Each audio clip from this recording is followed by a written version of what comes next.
Welcome again to He Still Speaks Now Listen. I mentioned in my introduction video that I will be talking about my books very briefly. The first book I'll put before you is titled You Always Have Snakes in Your Head.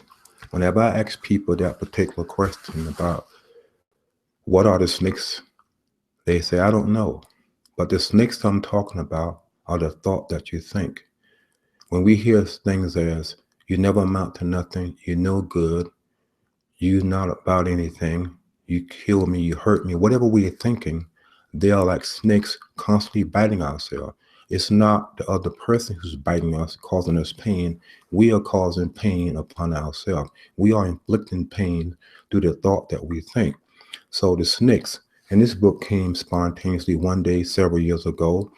I'll talk briefly. I was going on the telephone. I worked for the local telephone company, and I was going to a job, and I saw a container that I had to go into, and I opened it up, and there was a snake curled up on top. And so I jumped back, and the thought came to my mind, well, don't do the job, just say you couldn't do it. And I knew that would be wrong. And I recall that I had bought a machete at the local flea market, and I came back and I began to uh, stab the snake, and the snake went into the bottom of the container. So I poked it and stabbed it and poked it and pulled it out with the machete, laid on the ground and took a picture and buried it. And I said to myself, this snake probably was trying to tell me something. And so I wrote the first chapter titled Cut the Head Off the Snake. And I left it that way. The very next day, I went to another job and I heard something in the bushes, and I looked and it was a snake. And I heard, listen for the snakes in your head. And then I was talking to someone over the telephone, and no, I'm sorry. The next day I went somewhere and I heard something in the bushes again. I looked, it was a snake. So I said, you always have snakes in your head. So what I decided to do is to change the chapter originally from cut the head off the snake into you always have snakes in your head. And then I was talking to a young lady over the telephone through the call center, and she was telling me something that happened in her house when I was sharing this book I wrote.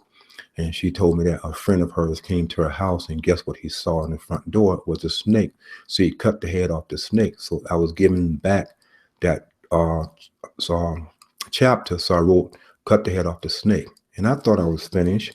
And then a couple of days later, I wrote down, you need the snake slayer. The snake slayer will come to you with the truth to expose your sins, to expose what you're doing is wrong.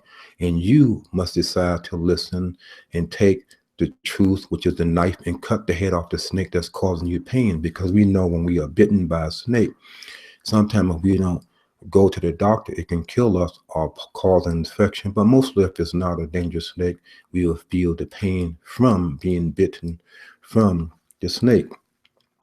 So I then wrote another chapter say you need an anti-venom, which is the truth to why you're being bitten. And my favorite chapter in this book is I recall watching a television show back in the day of the old cowboy movies when the person is riding on a horse and he's bitten by a snake, and the person who's with him will put him down on the ground, tie a tourniquet around the area that had been bitten, and cut it with a knife, and then he will suck the poison and spit it on the ground. Now today I thought about it and I said, well, if he was sucking the poison in the blood, anything can happen. He can be infected by the blood. So then I had another thought. We are just like that. How many times in life when we experience pain and suffering or what are we going through, instead of us seek out the snake slayer to help us to kill the head of the snake that's constantly biting ourselves, we invite people into our lives have no business to be in our lives, and then we tell them our problem, and in doing so they turn around and start biting us with the things that we shared with them, and we get mad and upset and say, why are you flipping the script, as people say, back on me? So it's not good that we invite people into our lives that should help us, because sometimes the person that we invite in our life is not the one that we should be seeking answers from. And some of us, we seek answers from people that will agree with what we are doing instead of seeking answers to be relieved of the poison that's infecting us, to cause us to look into the mirror and say that we don't amount to anything. And children and myself especially can recall many times when I was growing up, when you hear you never amount to nothing from friends while you're doing this, and sometimes that self-talk, then you listen to it, and then you start repeating it back and forth in your mind, and you're constantly biting yourself. So if we could see the thoughts bites on our body, we be walking around the world passing our friends, and they say, who bit you? What bit you? It because we are biting ourselves. So once again, I want you to be blessed from this book. You always have snakes in your head. In the cover, I remember I wanted a particular cover as Medusa with the snakes in the head, and I didn't want to pick something off the internet, so I thought about what I want, and I went into a local Circle K gas station and saw a guy drawing. He worked there, and I asked him, can you draw me a particular cover? And he said, no, I don't do things like that. And I said, just take a try.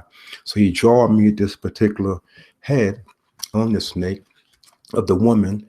And when I submitted the book to the publishing company, they added the scales. And this was my first book that sold a lot of copies, because I had my first book signing in a local bookstore in Barnes and Noble in Savannah, Chatham County, Georgia.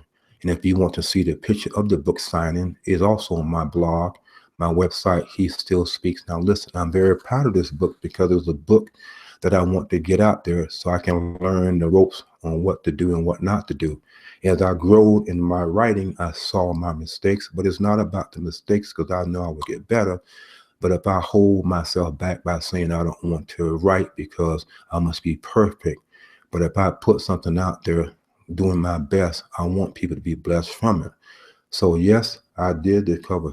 I did by chance got the copyrights back to this particular book, and I want to add a few more chapters to it. So it will be rewritten again and probably have a different cover. But this is my first book called You Always Have Snakes in Your Head. So now I have stirred up the snakes in your head to cause you to think about the thoughts that you have been thinking, or what someone has said to you in your lifetime. So be blessed and begin to call into question the snakes that's in your head that's causing you pain. Are you ready to seek the truth? Thank you once again for visiting He Still Speaks Now Listen.